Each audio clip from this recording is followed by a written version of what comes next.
having a social life is exhausting. I don't know how regular people manage it. With effort? Oh, that's the problem. Well, I don't know what to tell you there, dog. Welcome to Under the Bridge, everybody. Welcome to Under the Bridge. I'm Cody, aka the Scarlet Troll. And I am Greg, aka Greg. I almost blanked on my part there. Line! It's like we're off to a great start. And this is our podcast, where we talk news of the pop culture variety. Sometimes gaming news, sometimes comic news, pretty much always movie news, and also pretty much always a movie review. Yeah.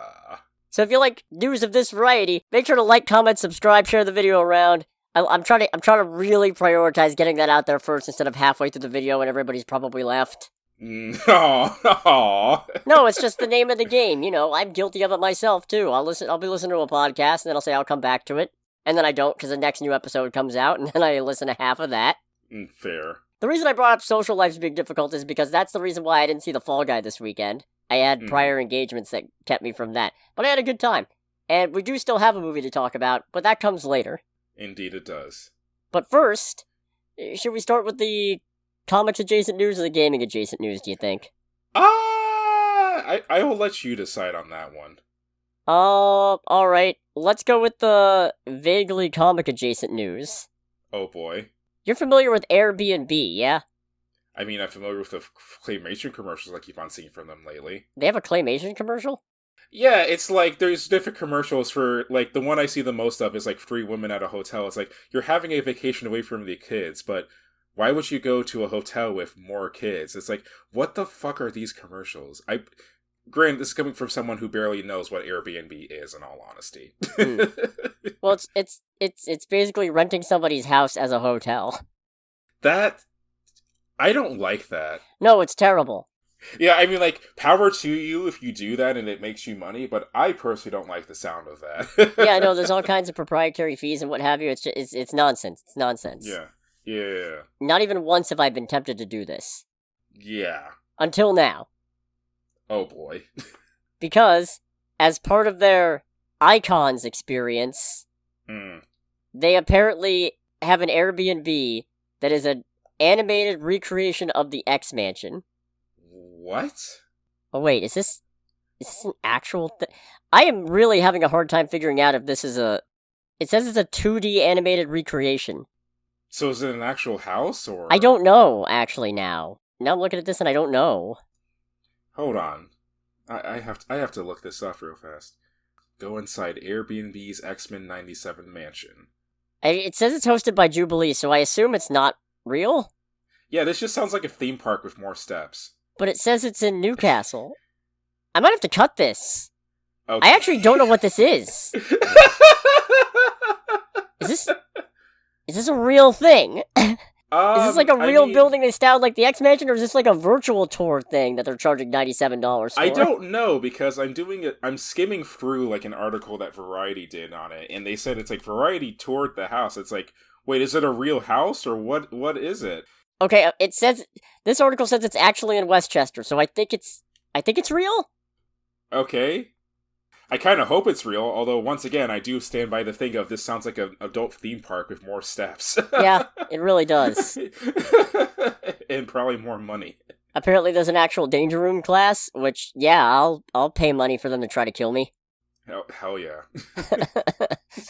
That sounds like a dream, are you kidding me? I get to die and pay someone else to do it? Woo! No comment. Sign me up for the X-Men, baby! No comment. What's your mutant power? Just not giving a damn. Alright, he's in. Woo! What's your mutant power? 0 chill whatsoever. Anyways, yeah. Mm-hmm. No, I think it's astounding that I was so confident this was an actual thing, and then some of the articles had me contemplating if this was an actual thing. Yeah, and then we rolled back around to, okay, no, this is actually a thing. Yeah. Assuming it's not like the Wonka experience. Oh, but that picture is just magical, dude. I mean, it is. It really is. That picture of just a woman just being like, I hate this. You can see it on her face like, that's the most magical shit I've ever seen. That is I genuinely wanted to do something nice, and here I am. Yeah. Look where it got me. I love it. I love everything about it. Oh, yeah. Anyways, you got gaming news. I do have gaming news. If you've paid attention to gaming in 2024, you might have heard of a small little indie game that's making the rounds called Helldivers 2. Helldivers 2 is a game that has become extremely popular because of how ridiculous and zany and incredibly fun it is.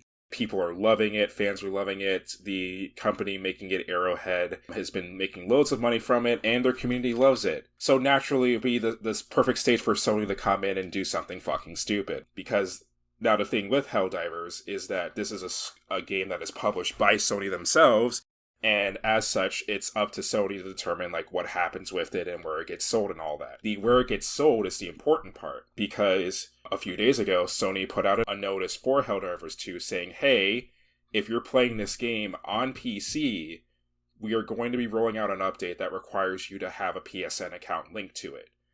Now, this was kind of already in the works. Apparently, this was supposed to happen when the game launched, but the game had so many server issues and all that, and just a lot of general performance issues that the developers were like, you know what? We're not going to worry about this right now. Just let people play. We'll figure this out later once we get everything kind of normalized and the servers and the infrastructure aren't completely destroying themselves. And in that time, Helldivers gained a lot of its popularity as like genuinely one of, if not the most popular game in 2024 currently. But Sony on, I want to say the 3rd, put out a notice saying, hey, we're going to require PSN link-ups, which would be fine, except for the fact that one of the things that Sony did when the game was first released was that they allowed the game to be sold in countries where PSN is not available. And understandably, a lot of people who live in those countries were going, hey, what's going to happen to us? What happens to all of us who have bought the game who don't have access to PSN in our country? The lead developer, the CEO of Arrowhead, put out a tweet that literally just said, I don't know. And Sony promptly responded with, oh, yes. That's always great to hear. Yes, it is. Yes. And then Sony, being the lovely people they are, when they were getting ready to do this, they pulled access from the game from almost 180 countries. And that's on both PlayStation and on Steam. And they were all the countries that PSN is not available in. For the game that people already paid to purchase and play. That people already paid to purchase and play. Yes, that is correct. So Sony knowingly sold this game in countries where people didn't have access to PSN and then decided to pull it, which people took like very well and very understood. No, I'm fucking kidding. Man, I'm so used to the movie side fucking things up. I keep forgetting there's a whole game division that can fuck shit up too. And it's genuinely amazing because it's like, there's been so much goodwill around this game. Like, people loved how... I haven't been able to play it because I don't have a PlayStation 5, and my laptop is not powerful enough to run, well, anything more than a Need for Speed game from 2007. Yeah, my laptop can't run anything super powerful, and I think my desktop still has Windows XP. Yeah, I mean, I have a desktop. No, wait, not XP. 10? No, not 10. What's the one? 7? Might be 7. I mean, what we have just experienced is how confusing it is with how Microsoft categorizes their operating system. No, wait, XP was before Vista, wasn't it? So it's definitely not XP. No, wait. No, I feel like XP came after Vista. No, I think it was XP, then Vista, then they started numbering it. Okay. It's so stupid. Hold on a second. Oh yeah, Windows XP was released 2001. Okay. Couldn't possibly.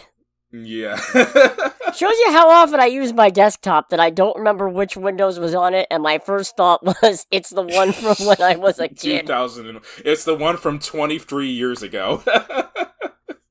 Yeah. You got a time machine at that point. Shoot, if you still have... I still have my disc copies of Need for Speed High Stakes. I'll bring them over to see if they still work. Oh, man.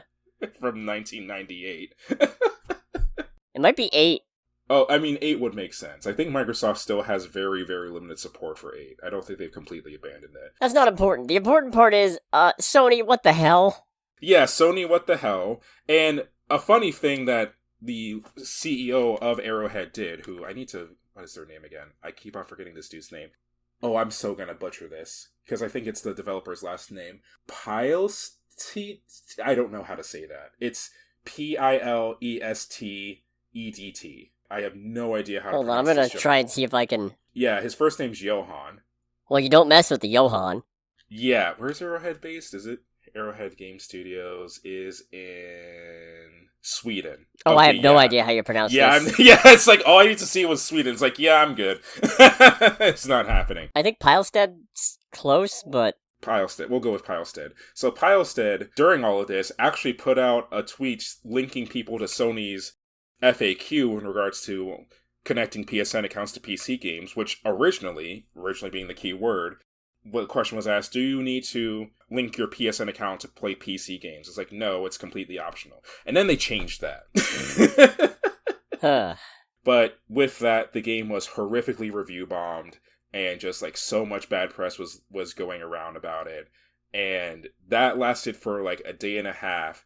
And then early today, as of this recording on May 6th, May the power of the 6th or something like that. Revenge of the 6th. Revenge of the 6th, thank you. I don't think that's correct. I think it's supposed to be Revenge of the 5th, but it's literally only one letter off from Revenge of the Sith. Yeah. Sony put out an update saying, okay, guys, we are going to not do this. We're going to not require people to link their PSN accounts after getting all of your feedback. And yeah, it's just... I wanted to bring this up, A, because of how stupid it is, and also because of how much it's Sony making themselves look stupid, but also just how I try my best not to just randomly crap on people, or randomly crap on companies or entities or anything. Oh, but companies make it so easy. Yeah, and that's the thing, too. It's like, it's genuinely disappointing how... There had to have been at least one person within Sony proper. Because Arrowhead Studios made it very clear. It's like, no, this is something we don't have control over. This is completely under the control of our publisher. The CEO in particular was like, no, we're on your side, guys. But there's only so much we can do. Like, this is completely on Sony's shoulders. It is amazing to me and just always surprising how companies see all this goodwill and this popularity and this wonderful word of mouth for one of their products that's getting other people to talk about the game, other people to play the game, relatively big media personalities, because most of the discussion I've seen about this game is on YouTube, but still big YouTube channels showing like gameplay of this and how it's like basically like, crap, what's the movie where it's everyone going, I'm playing my part? Starship Troopers. Yeah, it's like New Age Starship Troopers for a younger generation, and it's like, you know what? Greed. Greed sounds good. It's like, no, there has to be... I'm sure there was one person who's like, guys, what the hell? Like, people actually like us a lot right now. It's just amazing how... And it doesn't happen frequently, but the fact that it happens in situations like this is just genuinely astounding. Right? All we had to do was bully Sony and they reversed course. Honestly, yeah. And that's the thing, I think that's also one of my big takeaways from it, like from a consumer standpoint. Bullying works. Yeah, and it does. I mean, it's happened before. It happened on a much smaller scale, of course, but it happened with Gran Turismo 7, where GT7, during one of its early updates, they basically completely borked the game, and people couldn't play the game for a couple days because of that, because the game Gran Turismo 7 has always online connectivity. So people understandably got very pissed off, amongst many other things that were wrong with the game when it first launched. People understandably got very, very upset at that, and they started review bombing the crap out of the game. And it worked. It actually got Kazunori Yamauchi, the CEO of Polyphony Digital, the company who makes and more or less owns Gran Turismo. It got him to actually come out and make a statement saying, okay, we hear what you're saying, we fumbled the ball real bad, and we're going to do what we can to right it. Now, granted, because of how bad GT7 fumbled, I don't follow it super closely.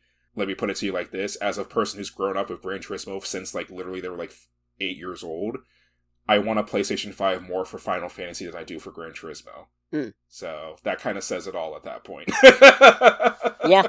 But, like, doing that kind of stuff does work within reason. It is a thing. It is a reminder of a certain degree of professionalism should be used, but consumers do have options if things don't go the way that they were expecting it to, if promises that were made were never kept. And remember, kids, if the target of your harassment and bullying makes 8 figures a year or more, they're basically not human. I'm kidding! Yeah. I'm kidding! I'm not really kidding, though.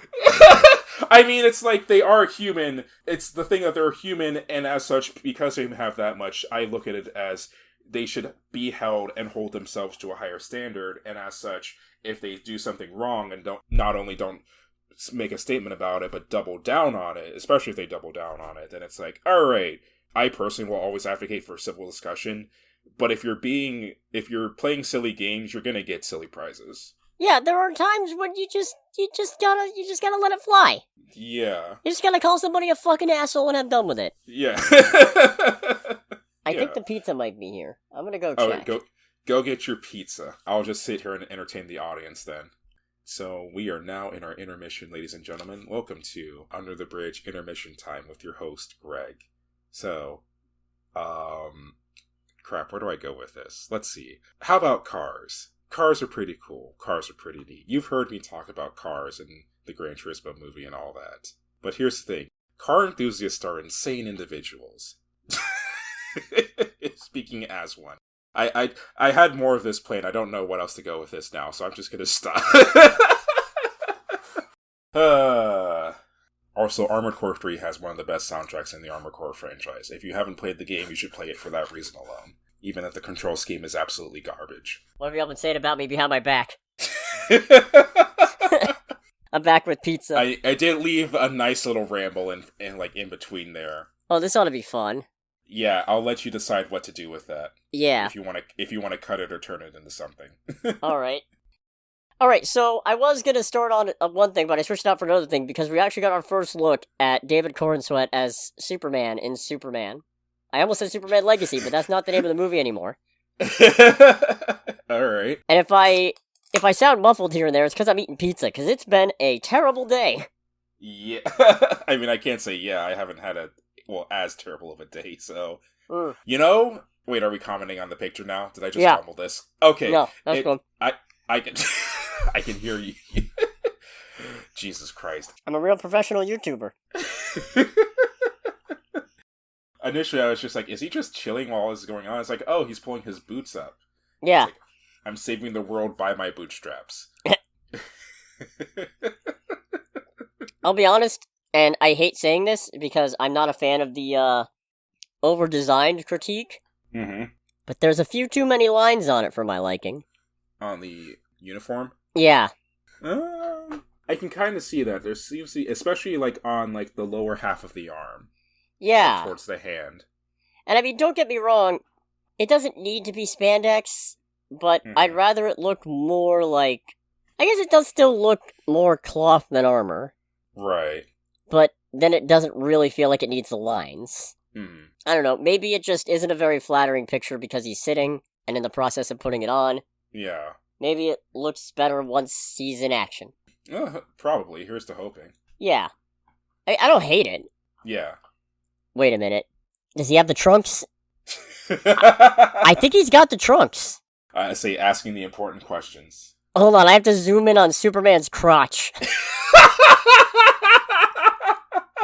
And we have our first ever audio submission into Anime No Context.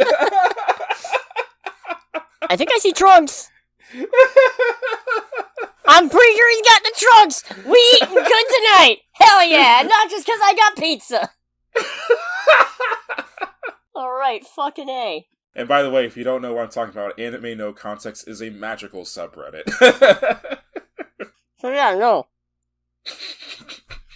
Not the biggest fan, but I don't hate it. Yeah, no, it looks fine. I apologize to everybody for having to listen to me eat pizza. I just haven't eaten for most of the day, so I'm fixing it now. I will say it's a thing. If there is anything I will critique, it's I get it and I understand why, but I feel like they're trying to... While Superman does kind of have a generic look, it feels like they are trying in particular to go for the Henry Cavill look for this guy, too. I don't know, because it looks maybe a little bit brighter. I mean, it looks darker up top, but it also looks like it might have dust or something on it. Fair. It looks like he might have already gotten into a fight, and he's a little scuffed up. Because the pants look decently bright. Mm-hmm. And even parts of his arms look decently. It just looks like he's got, like, dirt on it or something. Or it's purple lighting from that explosion going on. Oh. You know what, actually? You know what I think the explosion is doing it. Although, it's kind of hard to tell. It might be a similar shade of blue. Is there something riding the ball in the background? You know, that kind of looks like a person, but it would have to be a person in a hood and a robe. I don't think that's a person. I think that's an energy flare. Alrighty. Although, there's a green beam at the end of it, and I wouldn't be surprised if behind that, like behind one of those window beams, is Guy Gardner. Okay. The Green Lantern. Nathan Fillion was cast as him. Oh, okay. I was getting ready to make a Green Green Goblin. Yeah, a Green Goblin. Oh god, I'm doing so great. I can't wait to watch Green Goblin step to Superman, and Superman just tears him in half. He wouldn't, but he could. I was getting ready to make a Green Lantern joke, but I remember I was like, wait, no, I'm pretty sure there is actually a Green Lantern in this movie. Yeah. Confirmed and everything. It's a pretty good pizza. What you got? White chicken artichoke. Okay. Anyways, back to being a professional. Back to being a professional, yes. While eating pizza. I got some sad news. Oh boy. Remember Alligator Loki? Yes. Well, the actor who played him, Wally the Emotional Support Gator, has been kidnapped. What? Yeah. Who the fuck kidnaps a gator? Gator napped. Who? Well, it's like, first off, you have to be a weirdo to kidnap a gator, and secondly, you have to be a monumental asshole to kidnap a emotional support animal, even if that emotional support animal happens to be an alligator. Allegedly, the kidnapper was, quote, some jerk who likes to drop alligators into someone's yard to terrorize them. Oh, what? Oh, God.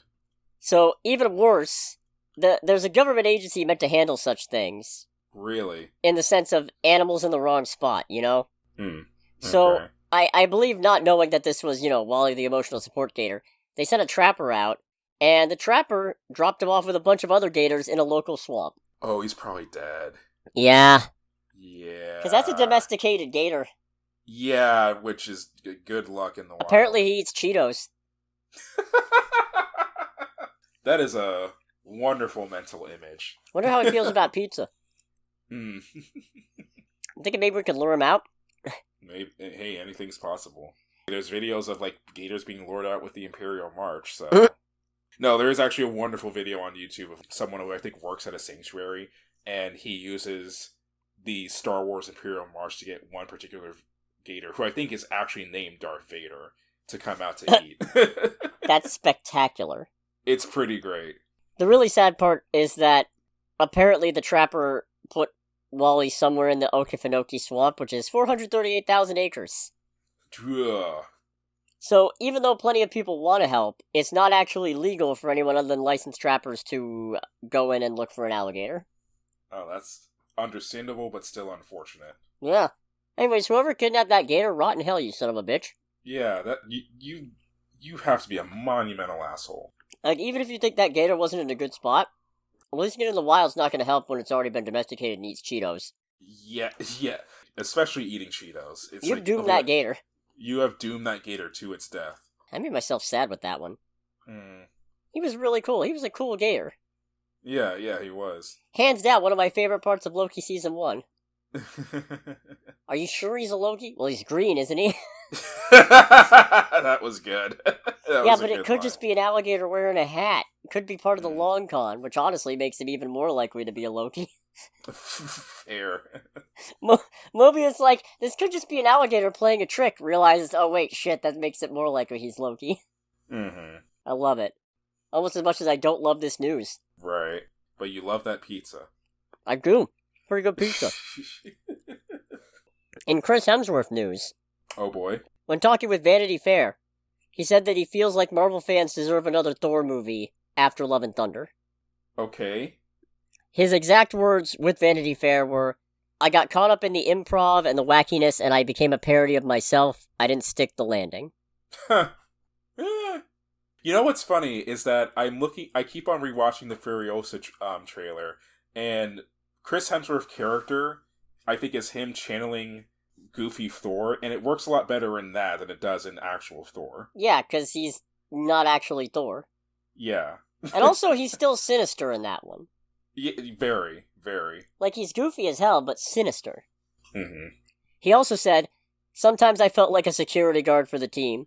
I would read everyone else's lines and go, oh, they got way cooler stuff. They're having more fun. What's my character doing?" It was always about, you've got the wig on, you've got the muscles, you've got the costume. Where's the lighting? Yeah, I'm part of this big thing, but I'm probably pretty replaceable. And I feel bad, because, like... Yeah, that sounds kind of sad. Look, I won't deny that I'm a little bit frustrated with the desire to turn Thor into a more comedic character, and I do feel like that did some damage to the brand. Mm-hmm. But it's not entirely his fault. Yeah. Someone still had to kind of go through that and be like, yeah, that's good, we're keeping that in the movie. He's not an executive producer on this franchise either, so... Yeah. Nope. There was plenty of other... Not? No. Huh. That's actually decently kind of rare, I think. Yeah, I would for sure think he would be, like, one of the executive producers. Nah. I mean, it kind of depends, though, when you think about it, because it really depends on, do you want to be a producer? Fair. To an extent, for characters like these, it makes sense that some of the older guard became executive producers in later installments because they feel a sense of stewardship over these characters. But I can't blame them for not. And, like, yeah, okay, part of the problem was all the wacky improv, but again, it takes multiple people to make a soup. Well, actually, no, it only takes one person to make a soup. But if you throw multiple people into it, there's too many cooks or something, yeah. The Adult Swim bumper. Figured the problem was that if you throw too many people in it, you just get cannibalism. Huh. I like it. Hmm. Almost as much as I don't like Love and Thunder. Anyways, I'm game for another Thor, but please keep Taika Waititi far away from it. Yeah. I mean, He's good at what he does, just not Thor. And that's the thing, too, is that it's like, I don't want to directly say that, because I don't hate Taika Waititi, and I do recognize that he is very, very good at the things that he does. So it's like, it's the conflicting thing of like, you are clearly very good at what you're doing, but this ain't it. Yeah. But yeah, I'd watch another Thor, is the end of that statement. Right. Here's an exciting thing. Oh boy. During a panel at CCXP, Giancarlo Esposito revealed that he will be appearing in a Marvel project. Part of me wants to say finally. Yeah, but not as Professor X. Yeah. He's confirmed that. It's not Professor X. I could see him being Professor X, though. Yeah, he'd be good at it, but it's also for the best that he's not. Yeah. He said he'll play a different role and teased that it's coming sooner rather than later and is better than you can imagine. Okay. So what, is Giancarlo Esposito going to be the Unseen or something like that? Or, okay. Ooh, wait, what if he ends up replacing... Why do you know about the Unseen? Because I remember going down a rabbit hole of Nick Fury at one point. Well done! Yeah, and I wasn't expecting that pull from you. Now, don't expect me to recite anything from that rabbit Don't get it twisted. Hole. Yeah, it's like, don't think I actually retain anything from that. All I remember is that he became the Unseen because he kept on getting involved in so much crap that the universe was basically like, you know what? Screw you. You keep on putting your nose in too much shit and things go wrong. We're just going to chain you down and you can't do anything about it except watch. So You're go fuck yourself. Pretty close. You're pretty close. That's all I really remember. That's at the end of pretty it. good. And to be fair, it's like, from what I remember reading up on Nick Fury at that, it's just like, I can understand that decision. Yeah, he's not great. Yeah, I can understand the Universe Collective go is like, Nick Fury, you are a pain in my ass. Nick Fury is a punk-ass bitch.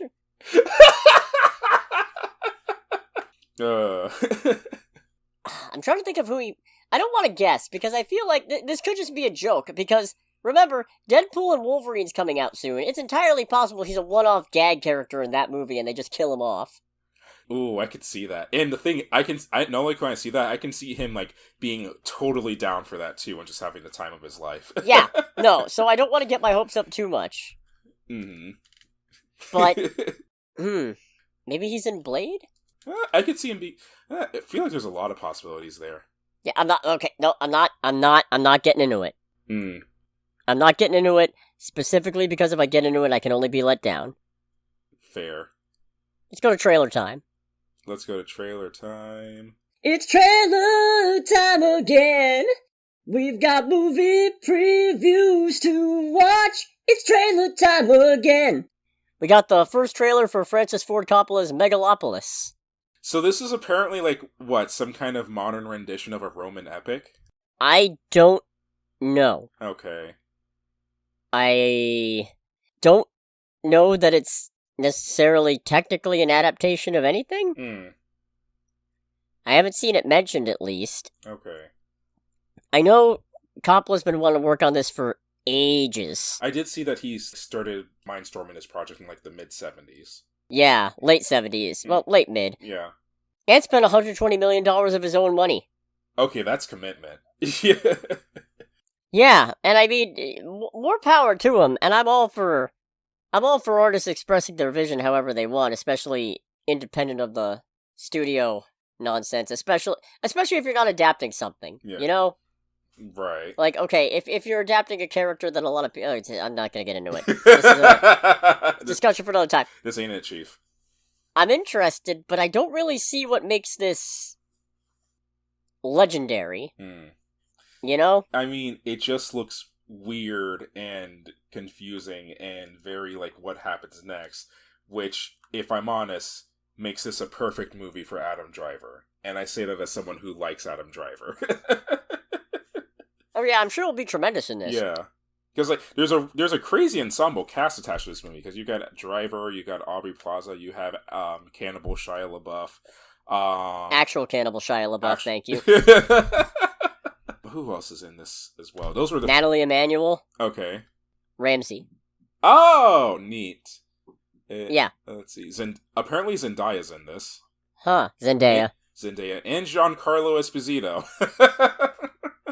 Weird. I'm not seeing Zendaya on the cast list, but I am seeing Lawrence Fishburne and Dustin Hoffman. Really? That's crazy. Yeah. There's got to be something going on here. Oh, absolutely. Like, there's no way you get... Well, granted, a lot of these people I do also see, kind of like with... What was it called? The movie that we saw? Asteroid City? Asteroid City. I do see this being one of those movies with this cast of, like, okay, these are clearly a bunch of people who I could see being brought on because, like, they like the idea of an artsy movie that's just them showing their love for acting. I can see this being one of those films, and I'm all for those. Like, yeah, no, honestly. 100%. Yeah. So I guess Adam Driver's got time stop powers or something. Yeah. And it's like, alright, so we're watching him, like, nearly fall to his death, and the only thing about this that kind of killed it for me was how he shouts, "Time stop!" like some kind of, like, 90s Saturday morning cartoon character. That was the only bit that I did not care for, because it's just like, oh, that feels kind of fake. No, but Greg, that's how you communicate to the audience that time has stopped. When does this come out? Oh, this comes out at It comes out on May 17th. Yeah. And this... Oh, wow. This is like a 2-hour movie, too. I mean, I do want to see this. Yeah. We'll see if it gets a wide release. Mm-hmm. And when. Right. And in how many markets. I don't think it's been picked... Has it been picked up for distribution yet? Not as far as I'm aware. Hold on a second. Okay, nothing's concrete, but people are interested. Okay. Oh, but 2 of them are Amazon MGM Studios and Apple Original Films, so, Oh, please don't let this movie be stuck in the Apple jail. Apple's been pretty good at taking higher profile projects and releasing them to theaters. I mean, Argyle was one of those. Fair. For whatever that's worth. And then we also got another trailer for The Acolyte, which, yeah, alright. Yeah, honestly, that was my reaction to it.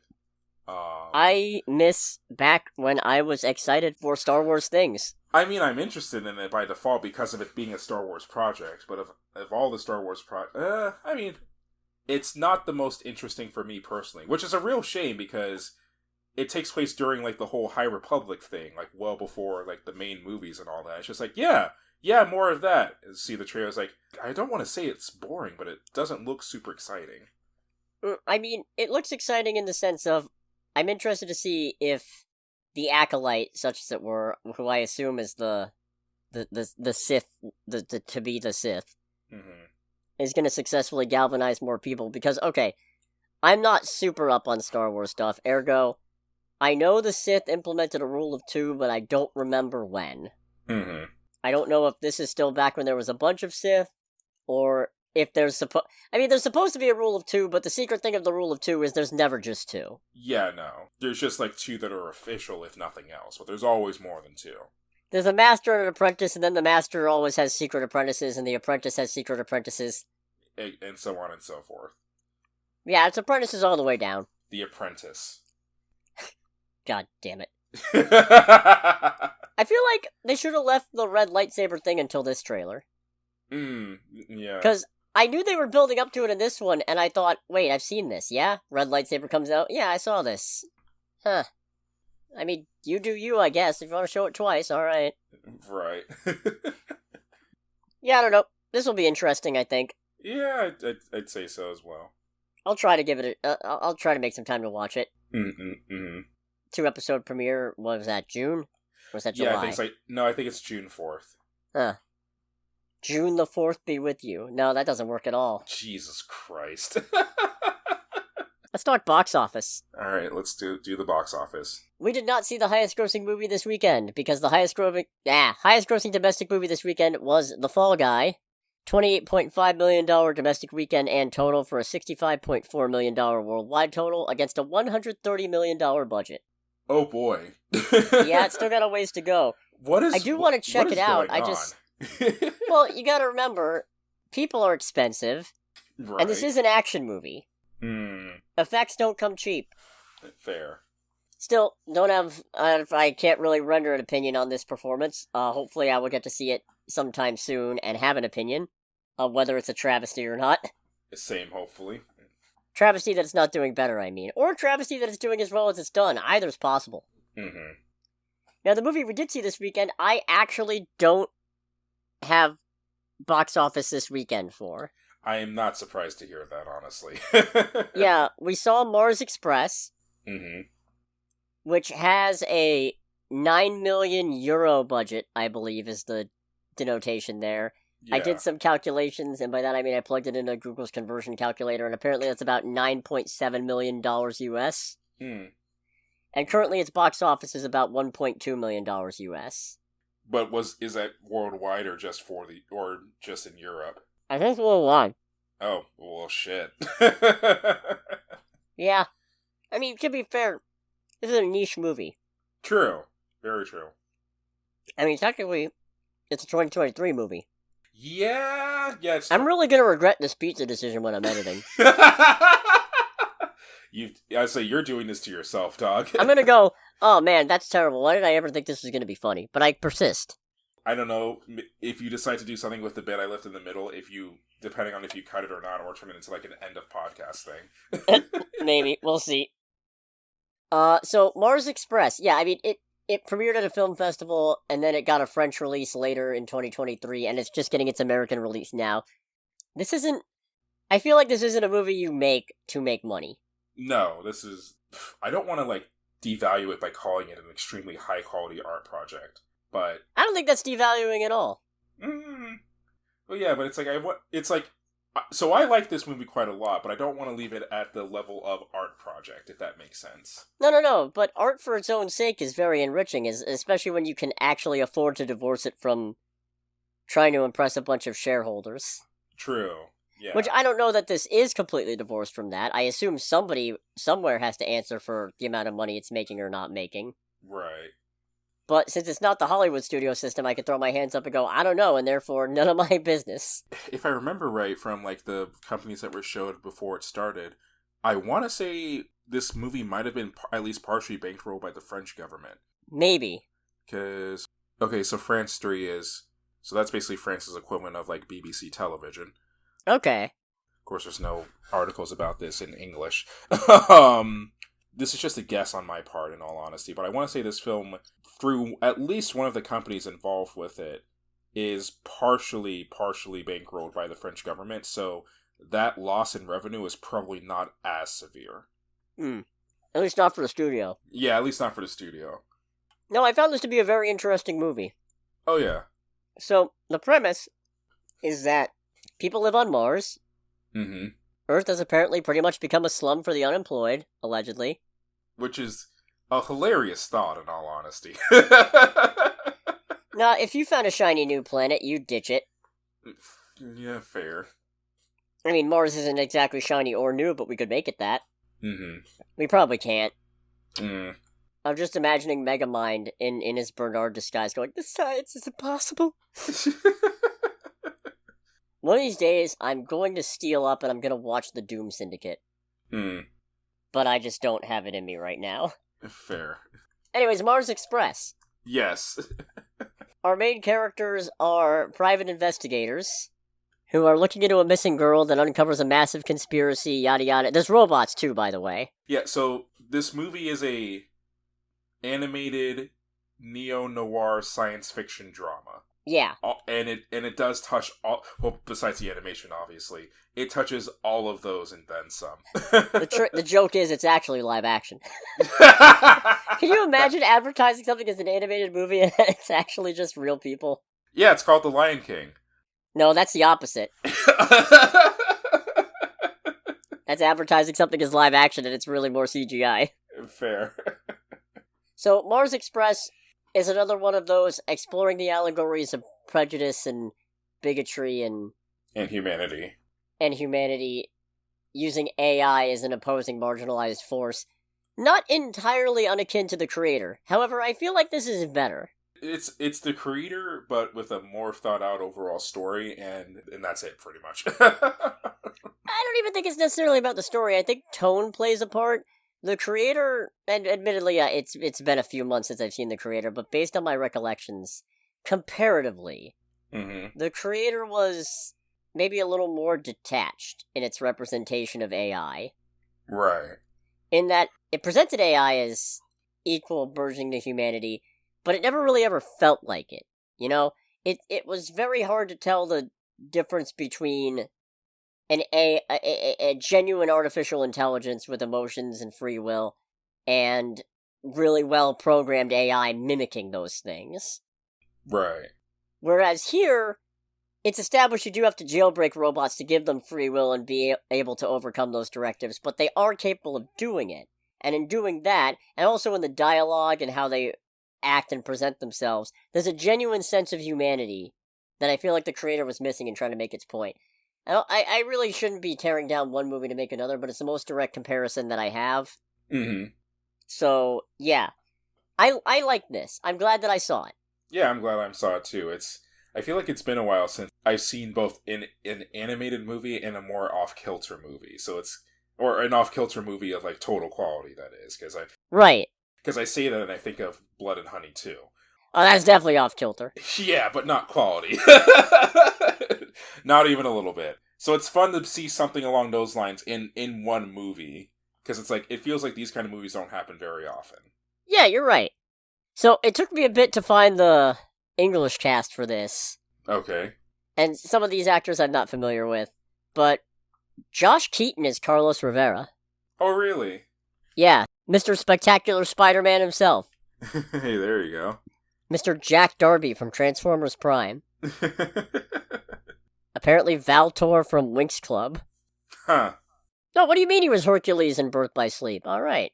Oh, nice. Yeah. Very good. Very good indeed. Kingdom Hearts. Well, apparently he plays younger Hercules as well in the original movie. Oh, hey, speaking of Kingdom Hearts, Officer Gordeau, the cop what P.I. Ruby is working with. Yeah. Who seems like an alright guy.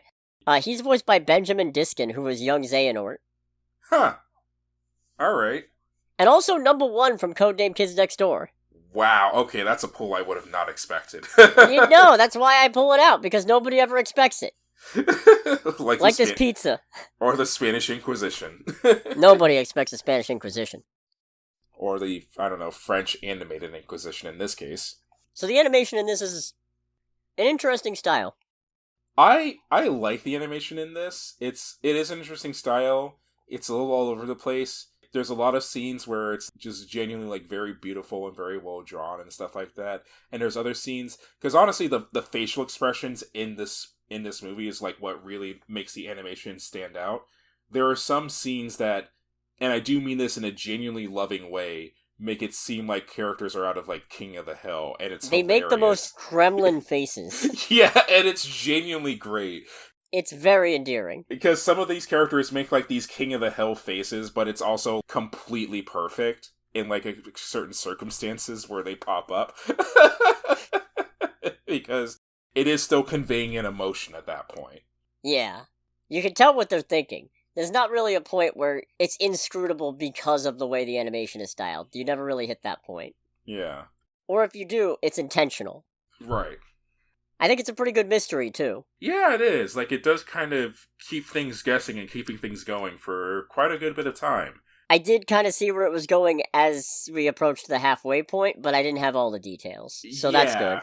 Yeah. There's a certain point where you kind of can put two together, but there's still enough tension being kept up to where that on its own will still keep you, like, engaged. Definitely. Plus the character dynamics are good. Oh yeah, the character dynamics, especially between Carlos and Aileen? Yeah. Like, their banter is pretty great. Yeah.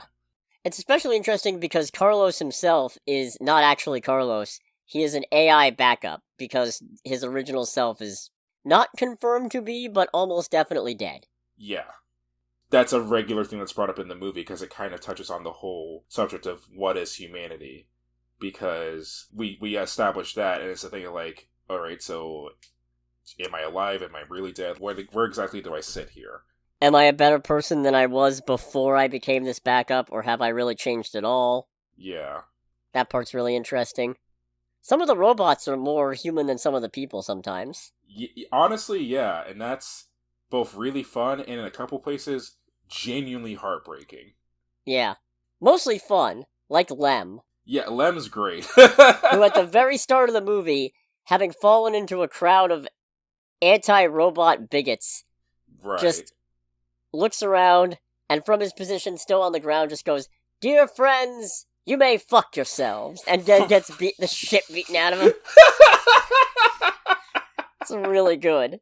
It's like, alright, Lem had the last laugh there. No one can take that away from him. Yeah. Very good. Very good. There's also some pretty good action in this. Oh, yeah. Not a lot. No, but it's the bits of action that do show up are still solid the whole way through.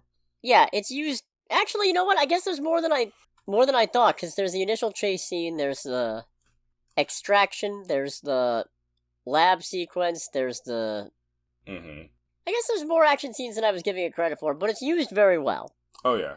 None of them go on long enough that you're bored by it, but they also space it out well enough where you also don't mourn its absence. Right. So that's interesting. And then the ending goes a little bonkers. The ending goes a little bonkers, and the ending is very much the noir part of this story. Yeah, not full bonkers, but more bonkers than I was expecting. Yeah. And I think it goes to show how our perceptions of animation as a medium affects us, because I was genuinely expecting something a little more wrapped up with a neat little bow at the end. And instead what we got was kind of complicated and messy and sad. Yeah, it's complicated, it's especially sad, but I kind of, after coming out of the theater and thinking on it on my way home, given what happens, I feel like that's the natural progression of how things could go at that point. Yeah, I dig it. Especially with the characters involved directly in the end of the movie. Yeah. Now, this is a really good example of a noir movie, I think. I'm curious, because apparently it also got released in its original French, but that wasn't an option at our theater. I was wondering about that, too, because it's like, with it being a French... I was expecting it fully to be in French with English subtitles. So, having the English cast, holy crap, was actually a very pleasant surprise. It was pleasant, but I was also like, oh, I was actually kind of looking forward to reading subtitles. Yeah. I don't mind subs. I'll put subs on when it's in English. Right. I could still use the extra hand. So what's funny is that, quick caveat, I actually used to do that in middle school. If I was watching TV, I would go in and put on subtitles. And it drove my mom crazy that I would do that, because it would also carry over to when she was watching TV. So I just kind of stopped at a certain point. So it was very funny when I met you and sort of like seeing movies and shows with you, and you put the subtitles on. I was just like, what the fuck is this? I focus better when I can read the words. Fair. Because otherwise, what happens is, somebody will say something under their breath, or the audio is not mixed right, or the speakers aren't set up correctly, and I'll miss a thing, and it'll haunt me for the next 5 minutes, and then next thing you know, I'm 5 minutes out of step with the rest of the movie, because I've been busy trying to figure out, did they say chicken biscuit? Is it a chicken biscuit or limp biscuit? No one knows what it's like to be the bad man. Oh my god. To be the sad man. I don't know why I went to that when that's not even an Limp Bizkit original. That was The Who. Limp Bizkit just did a cover of it. I think a pretty good cover, but... Right. That's neither here nor there. Should we do a spoiler section, do you think? Part of me says no, for some reason. Yeah, because, I mean, it is a mystery film, to be fair. Yeah. Although, I guess we've also spoiled other mystery films. Yeah, but this is a much more unique and sensory, I don't know why it's the word that popped in my head, sensory experience. Yeah. Especially for our man Carlos. Although, on the flip side, I feel like any other mystery movies we've talked about, or mysteries with any other movie styled like this, where a plot twist or the secret is a big part of it, are movies that everybody was more likely to see. Fair. But if it encourages even one person to go check this out, I'll have considered this a rousing success. So I guess we don't really need to? Yeah, just genuinely go to the movie, sit down, relax. Chances are you'll have an empty or relatively empty theater too, so it should be easy to relax. Yeah, we only had a few groups of people. Yeah. And just roll with it and have a good time. It's weird because for how actiony and noir and whatever it is, it's like, it's not in the category of turn your brain off per se. It's not like a mindless movie, but it's also not one that you need to be like deeply paying attention to the entire time. No, it's a good time. It's got some interesting themes, but those themes don't weigh it down. They lift it up. Yeah, and there's reasons for those themes to be there, too. That pervasive idea of what it means to be human is what makes it an engaging experience. Right. I mean, hell, this is actually currently in my top 10. Yeah, I mean, I would say it's in my top 10 at the current moment as well. It actually bumped Abigail out. Really? Yeah, it's the final like 30 minutes of Abigail just bring it down like a whole tier for me. Fair. Hell, I've even got this ahead of Dune. Alright. I mean, that I'm not surprised by. Oh, I mean, okay, yeah, I talked a lot of shit about Dune at first, but I think by the end I was like, shit, I like this, actually. Fair. Not my usual cup of... Boy, the end of year top 10 list is probably going to be fun if this keeps up. Yeah, because this is shaping up to be a strange year of movies as well. I'm looking at my number one like, yeah, this is going to be funny if this stays here. Which one is it again? Hundreds of Beavers. Oh, I mean... Oh, yeah, God, I think it's that for me, too. Like, it's that, followed by, like, Lisa Frankenstein. Same. Oh, hey, there we go. Yeah, we'll see how this list shakes out at the end of the year. We still got 7 months left, thereabouts. Speaking of movies yet to see, next week, I don't really have much more in the way of social obligations, so I've got a lot more free time in my schedule, which means there might be a couple of things happening here, because on the one hand, the one major release is Kingdom of the Planet of the Apes. But that is a 2-hour, 20-minute movie. Which is a lot. That's a long time. Yeah. I'm planning on going to see it. I might also see The Fall Guy. I feel like I'm more likely to see The Fall Guy, even if it came out this past week. Yeah, so who knows? Maybe we'll have a double feature, and one of those movies will be a movie that came out this weekend instead of the current weekend that it is at the time. Right. Maybe I'll go see Challengers. Maybe I'll go see Tarot. Maybe I'll finally sit down and watch Civil War. Who knows? I've got options. Regardless of what we see, though, thanks so much for listening, everybody. Like I said, make sure to share the video around if you like this, and if you were willing to sit through my weird pizza rambles. I got links to other things in the description. I have no idea if I'm going to keep updating the TikTok with that whole... Oh, yeah. They either have to sell it or close it down thing. It's really demoralizing. It is a bit demoralizing. Especially because, like, my shorts consistently got, not a lot of views, but more views than my bad YouTube views. Fair. Anyways, none of that matters. This has been Under the Bridge with Cody, aka the Scarlet Troll. And with Greg, aka Greg. And we'll catch you guys next week. Goodbye, everybody. Bye.